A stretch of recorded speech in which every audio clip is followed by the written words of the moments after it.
अद्भुत भोले तेरी माया, अमरनाथ में डेरा जमाया, नीलकंठ में तेरा साया, तू ही मेरे दिल में समाया। जय भोले की। हर हर महादेव शंभू त्रिपुरारी भक्तों, आज इस वीडियो में शिव पुराण महात्म्य की कथाएं श्रवण करेंगे, जिसमें सूत जी द्वारा शिव पुराण की महिमा का वर्णन, देवराज को शिवलोक की प्राप्ति, चंचुला का संसार से वैराग्य, देवराज ब्राह्मण की कथा, बिंदुक ब्राह्मण की कथा, चंचुला की शिव कथा सुनने में रुचि और शिवलोक गमन, बिंदुक का पिशाच योनि से उद्धार, शिव पुराण के श्रवण की विधि, श्रोताओं द्वारा पालन किए जाने वाले नियम। भक्तों, चलिए वीडियो शुरू करते हैं।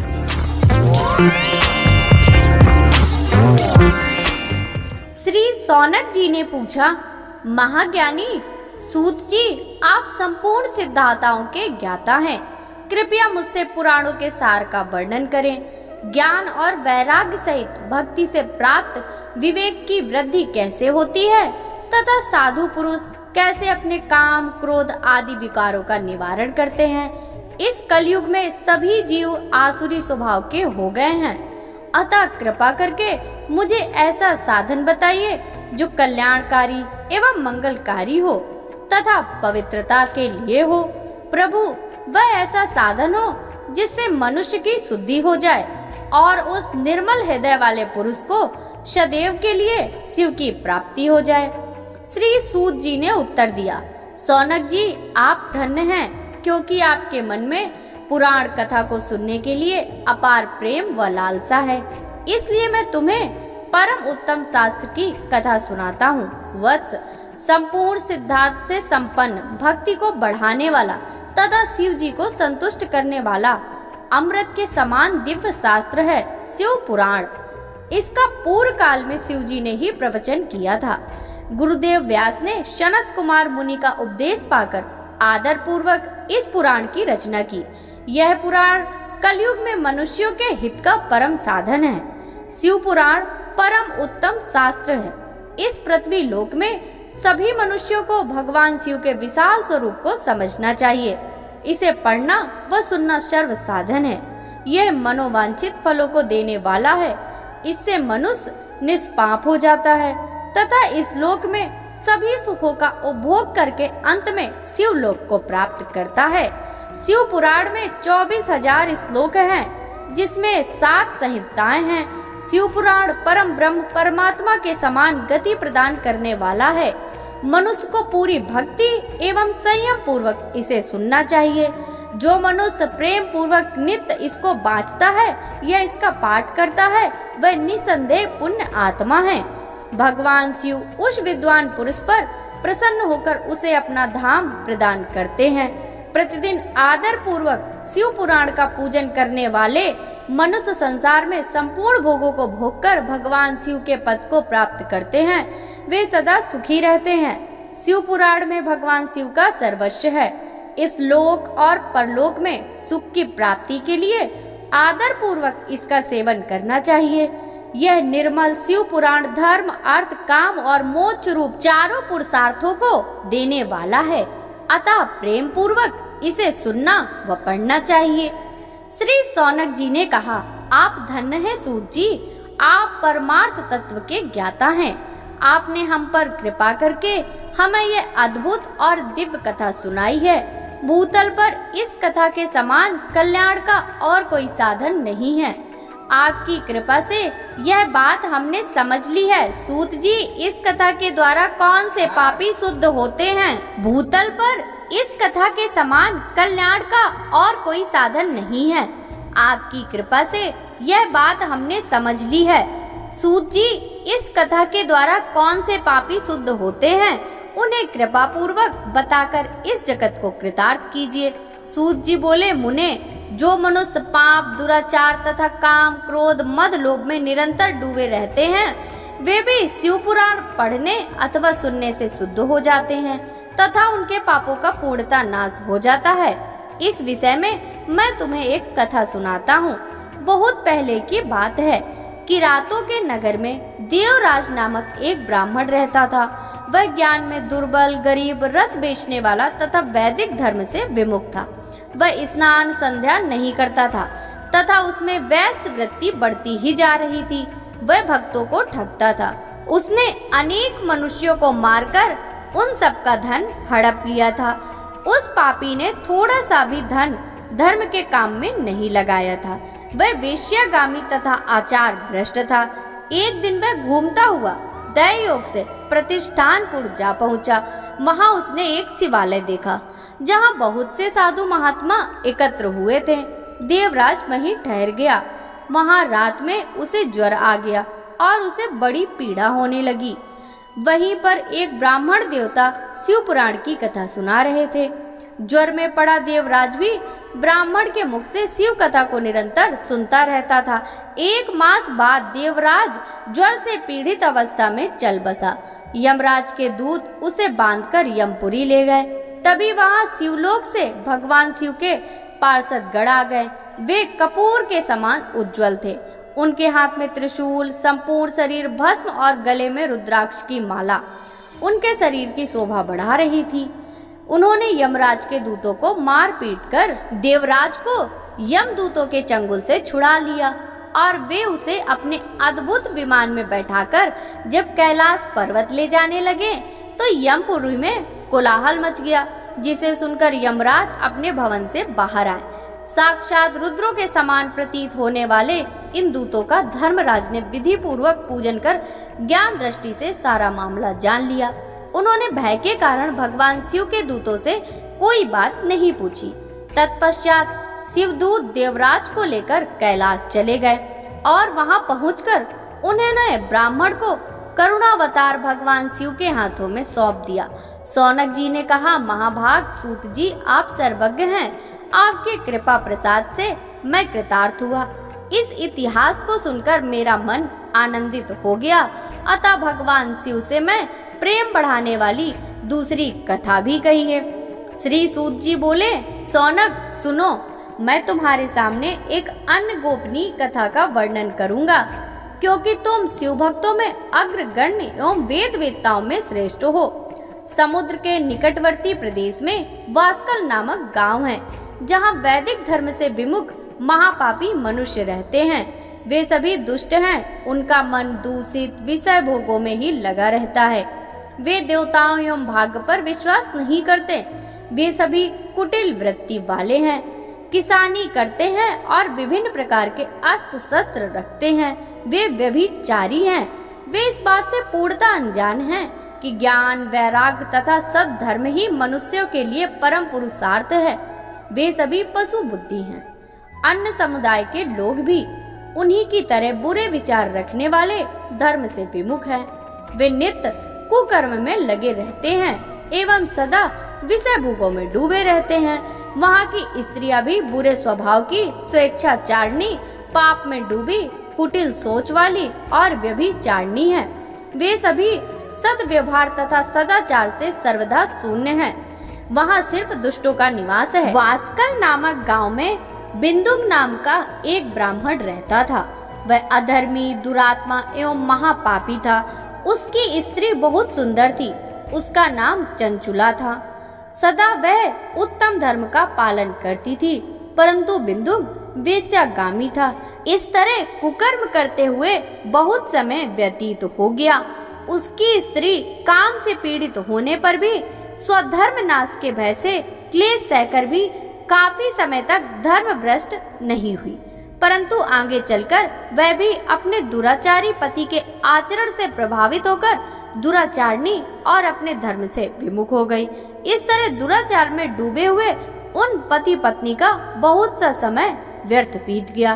वेश्यागामी, दूषित बुद्धि व दुष्ट ब्राह्मण बिंदु समयानुसार मृत्यु को प्राप्त हो नरक में चला गया। बहुत दिनों तक नरक के दुखों को भोगकर वह मूढ़ बुद्धि पापी विंध्य पर्वत पर भयंकर पिशाच हुआ। इधर उस दुराचारी बिंदुक के मर जाने पर वह चंचुला नामक स्त्री बहुत समय तक पुत्रों के साथ अपने घर में रहती रही। पति के मृत्यु के बाद वह भी अपने धर्म से गिरकर पुरुषों का संग करने लगी थी। सतियां विपत्ति में भी अपने धर्म का पालन नहीं छोड़ती। यही तो तप है। तप कठिन तो होता है, लेकिन इसका फल मीठा होता है। विषयी इस सत्य को नहीं जानता, इसलिए विषयों के विषकल का स्वाद लेते हुए भोग करता है। एक दिन दैवयोग से किसी पुण्य पर्व के आने पर वह अपने भाई बंधुओं के साथ गोकर्ण क्षेत्र में पहुंची। उसने तीर्थ के जल में स्नान किया एवं बंधुजनों के साथ यत्र तत्र घूमने लगी। घूमते फिरते वह एक देव मंदिर में गई। वहां उसने एक ब्राह्मण के मुख से भगवान शिव की परम पवित्र एवं मंगलकारी कथा सुनी। कथावाचक ब्राह्मण कह रहे थे, जो स्त्रियां व्यभिचार करती हैं, वे मरने के बाद जब यमलोक जाती हैं, तब यमराज के दूत उन्हें तरह तरह से यंत्रण देते हैं। वे उनके कामांगों को तप्त लौह दंडों से दागते हैं। तप्त लौह के पुरुष से उसका संसर्ग कराते हैं। ये सारे दंड इतनी वेदना देने वाले होते हैं कि जीव पुकार पुकार कर कहता है कि अब वह ऐसा नहीं करेगा, लेकिन यमदूत उसे नहीं छोड़ते। कर्मों का फल तो सभी को भोगना पड़ता है। देव, ऋषि, मनुष्य सभी इससे बंधे हुए हैं। ब्राह्मण के मुख से यह वैराग्य बढ़ाने वाली कथा सुनकर चंचुला भय से व्याकुल हो गई। कथा समाप्त होने पर सभी लोग वहां से चले गए। तब कथा बाँचने वाले ब्राह्मण देवता से चंचुला ने कहा, हे ब्राह्मण, धर्म को न जानने के कारण मेरे द्वारा बहुत बड़ा दुराचार हुआ है। स्वामी, मेरे ऊपर कृपा कर उद्धार कीजिए। आपके प्रवचन को सुनकर मुझे इस संसार से वैराग्य हो गया। मुझ मूढ़ चित्त वाली पापनी को धिक्कार है। मैं निंदा के योग्य हूँ। मैं बुरे विषयों में फंसकर अपने धर्म से विमुख हो गई थी। कौन मुझ जैसी कुमार्ग में मन लगाने वाली पापनी का साथ देगा? जब यमदूत मेरे गले में फंदा डालकर मुझे बांधकर ले जाएंगे और नरक में मेरे शरीर के टुकड़े करेंगे, तब मैं कैसे उन महायातनाओं को सहन कर पाऊंगी। मैं सब प्रकार से नष्ट हो गई हूँ, क्योंकि अभी तक मैं हर तरह से पाप में डूबी रही हूँ। हे ब्राह्मण, आप मेरे गुरु हैं, आप ही मेरे माता पिता हैं। मैं आपकी शरण में आ गई हूँ। मुझ अबला का अब आप ही उद्धार कीजिए।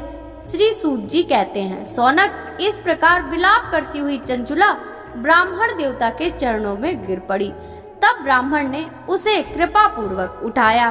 ब्राह्मण बोले, नारी, तुम सौभाग्यशाली हो जो भगवान शंकर की कृपा से तुमने वैराग्यपूर्ण शिव पुराण की कथा सुनकर समय से अपनी गलती का एहसास कर लिया। तुम डरो मत और भगवान शिव की शरण में जाओ। उनकी परम कृपा से तुम्हारे सभी पाप नष्ट हो जाएंगे।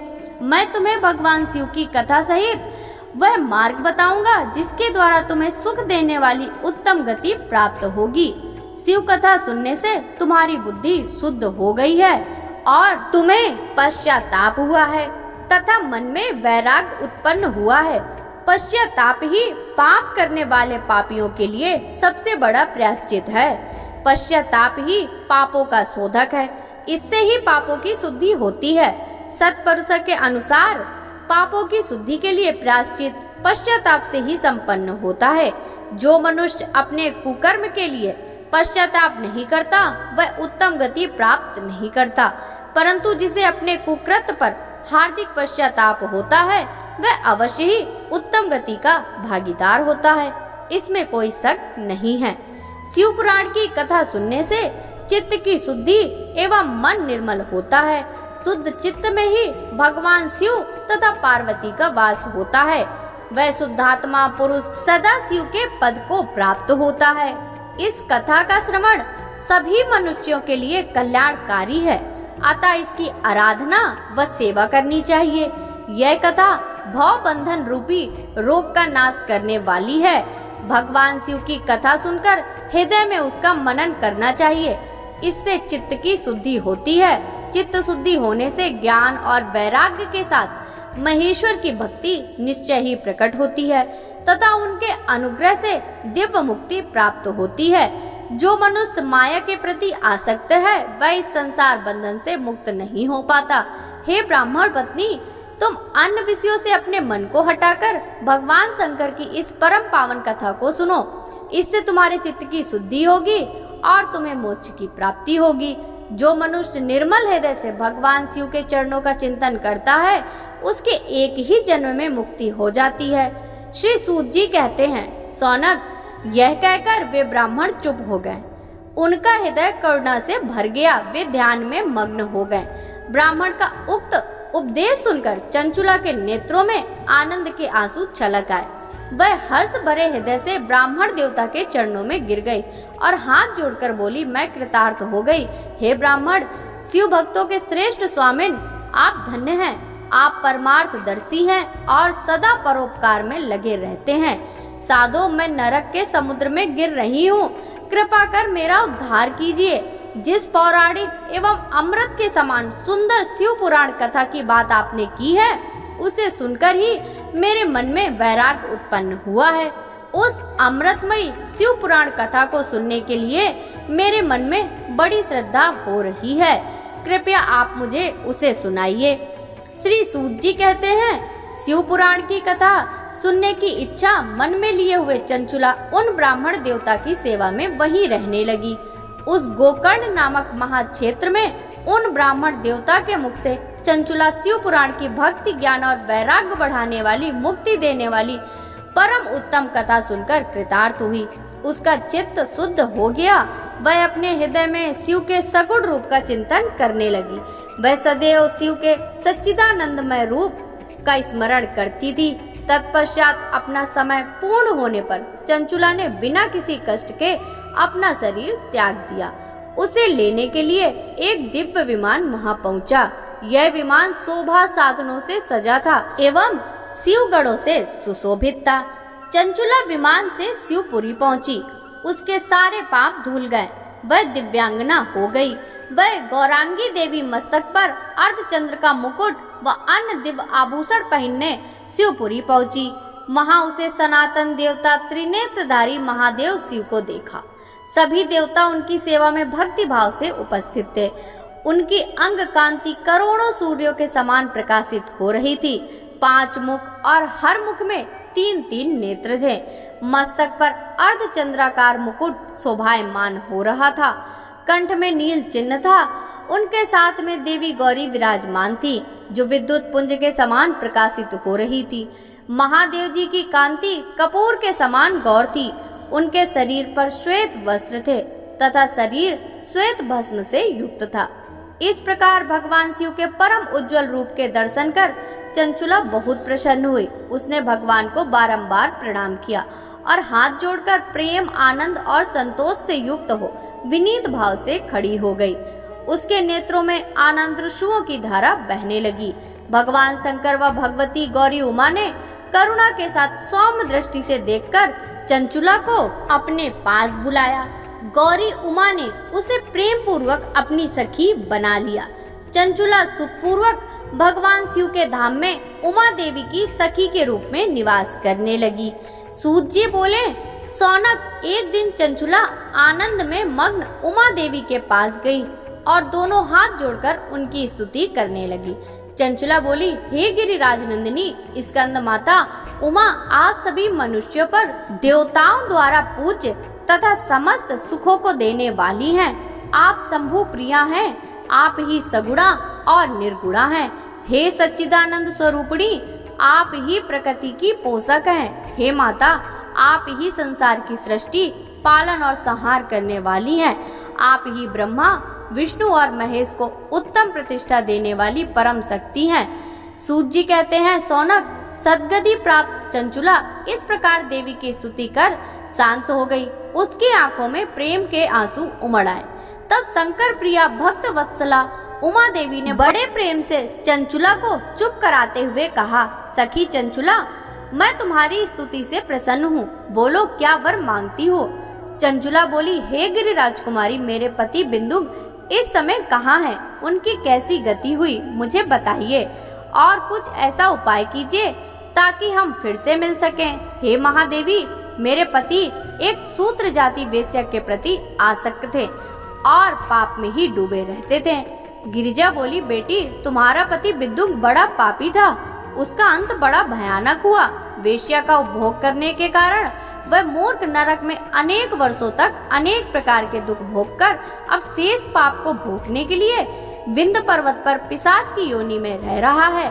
वह दुष्ट वहीं वायु पीकर रहता है और सब प्रकार के कष्ट सहता है।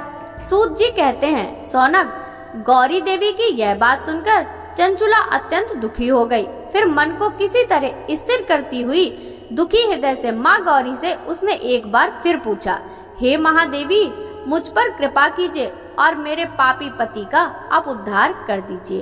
कृपा करके मुझे वह उपाय बताइए जिससे मेरे पति को उत्तम गति प्राप्त हो सके। गौरी देवी ने कहा, यदि तुम्हारा पति बिंदुक शिव पुराण की पुण्यमयी उत्तम कथा सुने तो वह इस दुर्गति को पार करके उत्तम गति का भागी हो सकता है। अमृत के समान मधुर गौरी देवी का यह वचन सुनकर चंचुला ने दोनों हाथ जोड़कर मस्तक झुकाकर उन्हें बारंबार प्रणाम किया तथा प्रार्थना की कि मेरे पति को शिव पुराण सुनाने की व्यवस्था कीजिए। ब्राह्मण पत्नी चंचुला के बार बार प्रार्थना करने पर शिव प्रिया गौरा देवी ने भगवान शिव की महिमा का गान करने वाले गंधर्वराज तुम्बुरो को बुलाकर कहा, तुम्बुरो, तुम्हारी भगवान शिव में प्रीति है। तुम्हें मेरे मन की सभी बातें जानकर मेरे कार्यों को सिद्ध करते हो। तुम मेरी इस सखी के साथ विंध्य पर जाओ। वहाँ जो एक महाघोर और भयंकर पिशाच रहता है, पूर्व जन्म में वह पिशाच बिंदुक नामक ब्राह्मण मेरी इस सखी चंचुला का पति था। वह वेश्यागामी हो गया। उसने संध्या स्नान आदि नित्य कर्म छोड़ दिया। क्रोध के कारण उसकी बुद्धि भ्रष्ट हो गई। दुर्जनों से उसकी मित्रता तथा स्वजनों से द्वेष बढ़ गया था। वह अस्त्र शस्त्र से हिंसा करता, लोगों को सताता और उनके घरों में आग लगा देता था। चंडालों से दोस्ती करता, वह रोज वेश्या के पास जाता था। पत्नी को त्याग कर दुष्ट लोगों से दोस्ती कर उन्हीं के संपर्क में रहता था। वह मृत्यु तक दुराचार में फंसा रहा। मृत्यु के बाद उसे पापियों के भोग स्थान यमपुर ले जाया गया। वहाँ घोर नरकों को सहकर इस समय वह विंध्य पर्वत पर पिशाच बनकर रह रहा है और पापों का फल भोग रहा है। तुम उसके सामने परम पुण्यमयी पापों का नाश करने वाली शिव पुराण की दिव्य कथा का प्रवचन करो। इस कथा को सुनने से उसका हृदय सभी पापों से मुक्त होकर शुद्ध हो जाएगा और वह प्रेत योनि से मुक्त हो जाएगा। दुर्गति से मुक्त होने पर उस बिंदुक नामक पिशाच को विमान पर बिठाकर तुम भगवान शिव के पास ले आना। सूत जी कहते हैं, सौनक, माँ उमा का आदेश पाकर गंधर्वराज तुम्बुरो प्रसन्नता पूर्वक अपने भाग्य की सराहना करते हुए चंचुला को साथ लेकर विमान से पिशाच के निवास स्थान पर विंध्य पर्वत पहुंच गया। वहां पहुंचकर उसने उस विकराल आकृति वाले पिशाच को देखा। उसका शरीर विशाल था, उसकी डोरी बड़ी थी। वह कभी हंसता, कभी रोता, कभी उछलता था। महाबली तुम्बुरो ने बिंदुक नामक पिशाच को पासों से बांध लिया। उसके पश्चात तुम्बुरो ने शिव पुराण की कथा बाँचने के लिए स्थान तलाशकर मंडप की रचना की। शीघ्र ही इस बात का पता लोगों को चला गया कि एक पिशाच के उद्धार हेतु देवी पार्वती की आज्ञा से तुम्बुरो शिव पुराण की अमृत कथा सुनाने विंध्य पर्वत पर आया है। उस कथा को सुनने के लोभ से बहुत से देवर्षि वहां पहुंच गए। सभी को आदर पूर्वक स्थान दिया गया। पिशाच बिंदुक को पासों में बांधकर आसन पर बिठाया गया। तब तुम्बुरो ने परम उत्तम शिव पुराण की अमृत कथा का गान शुरू किया। उसने पहली विद्येश्वर संहिता से लेकर 7वीं वायु संहिता तक शिव पुराण की कथा का स्पष्ट वर्णन किया। 7 संहिताओं सहित शिव पुराण को सुनकर सभी श्रोता कृतार्थ हो गए। परम पुण्यमय शिव पुराण को सुनकर पिशाच सभी पापों से मुक्त हो गया और उसने पिशाच शरीर को त्याग कर दिया। शीघ्र ही उसका शरीर रूप दिव्य हो गया। उसका शरीर गौर वर्ण का हो गया। शरीर पर श्वेत वस्त्र एवं पुरुषों के आभूषण आ गए। इस प्रकार दिव्य देहधारी होकर बिंदुक अपनी पत्नी चंचुला के साथ स्वयं भी शिव का गुणगान करने लगा। उसे इस दिव्य रूप में देखकर सभी को बहुत आश्चर्य हुआ।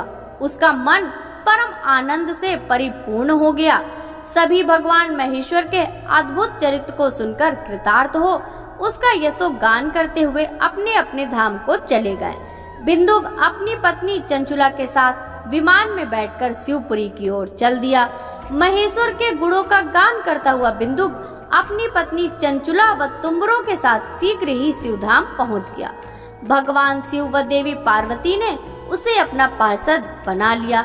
दोनों पति पत्नी सुखपूर्वक भगवान महेश्वर एवं देवी गौरी के श्री चरणों में अविचल निवास पाकर धन्य हो गए। सौनक जी कहते हैं, महाप्राग सूत जी, आप धन्य एवं शिव भक्तों में श्रेष्ठ हैं। हम पर कृपा कर हमें कल्याण में शिव पुराण के श्रवण की विधि बताइए, जिससे सभी श्रोताओं को संपूर्ण उत्तम फल की प्राप्ति हो। श्री सूत जी ने कहा, मुने सौनक, तुम्हें संपूर्ण फल की प्राप्ति के लिए मैं शिव पुराण की विधि सविस्तार बताता हूँ। सर्वप्रथम किसी ज्योतिषी को बुलाकर दान से संतुष्ट कर उससे कथा का शुभ मुहूर्त निकलवाना चाहिए और उसकी सूचना का संदेश सभी लोगों तक पहुंचाना चाहिए कि हमारे यहाँ शिव पुराण की कथा होने वाली है। अपने कल्याण की इच्छा रखने वालों को इसे सुनने अवश्य पधारना चाहिए। देश देश में जो भी भगवान शिव के भक्त हों तथा शिव कथा के कीर्तन और श्रवण के उत्सुक हों, उन सभी को आदर पूर्वक बुलाना चाहिए और उनका आदर सत्कार करना चाहिए। शिव पुराण सुनने के लिए मंदिर, तीर्थ, वन प्रांत अथवा घर में ही उत्तम स्थान का निर्माण करना चाहिए। केले के खम्भों से सुशोभित कथा मंडप तैयार कराएं। उसे सब ओर से फल, पुष्प, सुंदर चढ़ावे से अलंकृत करना चाहिए। चारों कोनों पर ध्वज लगाकर उसे विभिन्न सामग्री से सुशोभित करें। भगवान शंकर के लिए भक्ति पूर्वक दिव्य आसन का निर्माण करना चाहिए तथा कथा वाचक के लिए भी दिव्य आसन का निर्माण करना चाहिए। नियम पूर्वक कथा सुनने वाले के लिए भी सुयोग आसन की व्यवस्था करें तथा अन्य लोगों के बैठने की भी व्यवस्था करें। कथा बाँचने वाले विद्वान के प्रति कभी बुरी भावना न रखें। संसार में जन्म तथा गुणों के कारण बहुत से गुरु होते हैं, परंतु उन सब में पुराणों का ज्ञाता ही परम गुरु माना जाता है। पुराण वेदता पवित्र, शांत, साधु, ईर्ष्या, विजय प्राप्त करने वाला और दयालु होना चाहिए। ऐसे गुणी मनुष्य को इस पुण्यमयी कथा को बाँचना चाहिए। सूर्योदय से 3:30 पहर तक इसे बाँचने का उपयुक्त समय है। मध्याह्न काल में 2 घड़ी तक कथा बंद रखनी चाहिए ताकि लोग मल मूत्र का त्याग कर सके। जिस दिन से कथा शुरू हो रही है उससे 1 दिन पहले व्रत ग्रहण करें। कथा के दिनों में प्रातः काल का नित्य कर्म संक्षेप में कर लेना चाहिए। वक्ता के पास उसकी सहायता हेतु एक विद्वान व्यक्ति को बैठाना चाहिए, जो कि सब प्रकार के संशयों को दूर कर लोगों को समझाने में कुशल हो। कथा में आने वाले विघ्नों को दूर करने के लिए सर्वप्रथम गणेश जी का पूजन करना चाहिए। भगवान शिव व शिव पुराण की भक्ति भाव से पूजा करें। तत्पश्चात श्रोता तन मन से शुद्ध होकर आदर पूर्वक शिव पुराण की कथा सुने। जो वक्ता और श्रोता अनेक प्रकार के कर्मों से भटक रहे हों, काम आदि 6 विकारों से युक्त हों, वे पुण्य के भागी नहीं हो सकते। जो मनुष्य अपनी सभी चिंताओं को भूलकर कथा में मन लगाते हैं, उनकी शुद्ध बुद्धि मनुष्य को उत्तम फल की प्राप्ति होती है। सूत जी बोले, सौनक, शिव पुराण सुनने का व्रत लेने वाले पुरुषों के लिए जो नियम है उन्हें भक्ति पूर्वक सुनो। शिव पुराण की पुण्यमयी कथा नियम पूर्वक सुनने से बिना किसी विघ्न बाधा के उत्तम फल की प्राप्ति होती है। दीक्षा रहित मनुष्य को कथा सुनने का अधिकार नहीं है, अतः पहले वक्ता से दीक्षा ग्रहण करनी चाहिए। नियम पूर्वक कथा सुनने वाले मनुष्य को ब्रह्मचर्य का अच्छी तरह से पालन करना चाहिए। उसे भूमि पर सोना चाहिए, पत्तल में खाना चाहिए तथा कथा समाप्त होने पर ही अन्न ग्रहण करना चाहिए।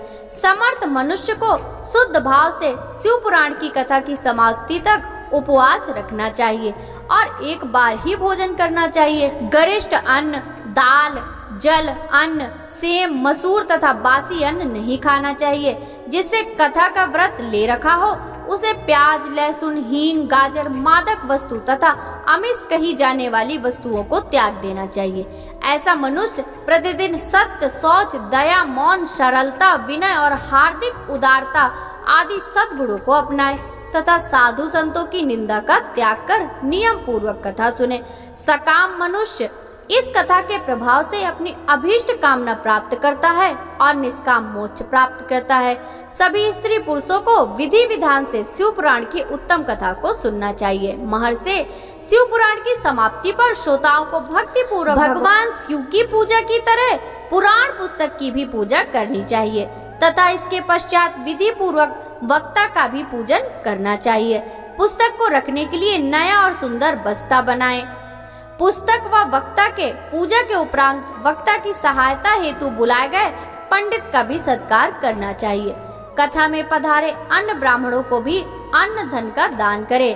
गीत वाद और नृत्य से उत्सव को महान बनाएं।